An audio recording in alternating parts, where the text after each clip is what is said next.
Dito tayo ngayon mga kausi sa isang store dito po sa General Trias Cavite, kung saan magdidiklag tayo ng bara. So ilang araw na kasi itong barado tong store na ito, at hindi natin matumbok-tumbok yung kanyang kung saan ba talaga siya bumara, dahil tumutukod yung ating auger cable. So ito, sama natin yung kontraktor at susubukan na nilang sundutin gamit itong kanilang mas malaking auger machine. So ayan nga, naipasok na yung auger cable. Yan, so shout out sa Westech Environmental Company. Sila yung mga didiklag ngayon dito sa ating tenant na bumara. Ayan, at pagpabao na sila ng dalawang set ng kanilang auger cable. So tingnan natin kung kaya bang solusyonan to dito, dahil parang back job kasi ang gawa nito ng kontraktor nito. Ayan, so kasi kung tumbok lang yung papuntang main line, nung kami pa lang nagdidiklag nito, sana na ano na to tapos na to kaso lang parang back job yung pagkagawa nitong clean out nila. Hindi pumupunta sa main line, paikot-ikot lang yata tong ano na to, yung linyada nito.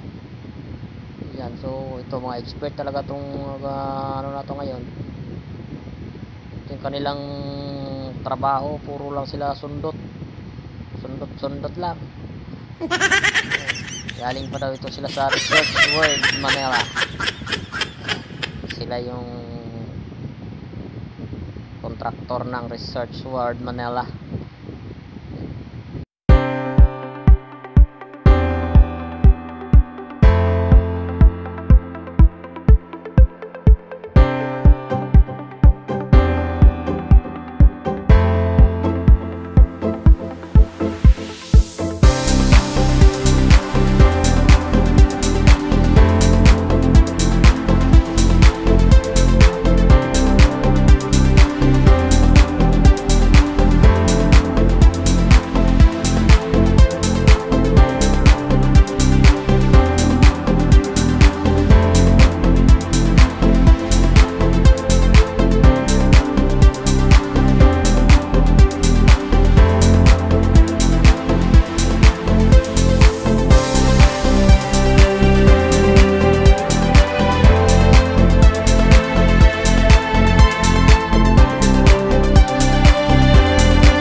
Koy!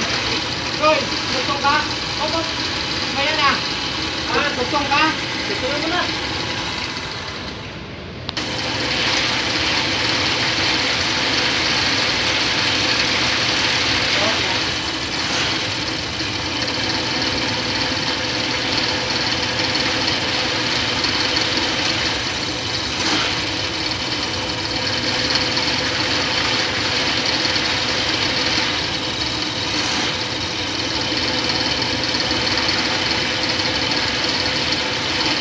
Grabe, isang buwan pa lang ang presyon ko. Ha? Isang buwan pa lang ang presyon ko. Oo. Isang buwan pa lang to. First time pa nga lang to na Parang video na ang tindi. yes. Ano, lumapasok pa? Oo. Tingnan mo, baka may abas yan.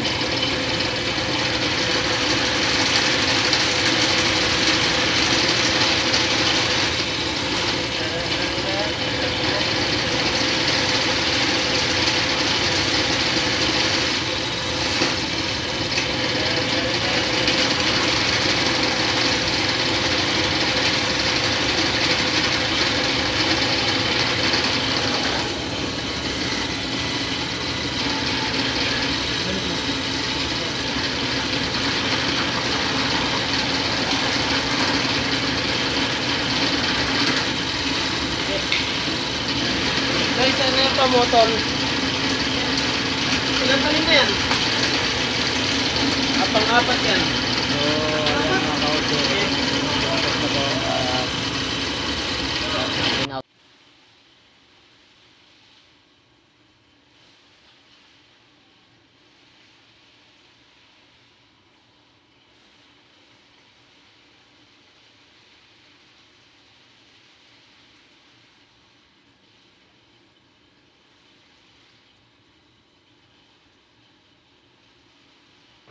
Ayan mga kausi, at lahat ng clean out na sundot na, so bumaba rin yung tubig, pero may tira pa din kasi kailangan talaga tong patawag yung kontraktor kung saan yung papuntang mainline, dahil mali pala yung pagka nila.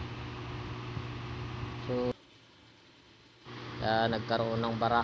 So thank you for watching.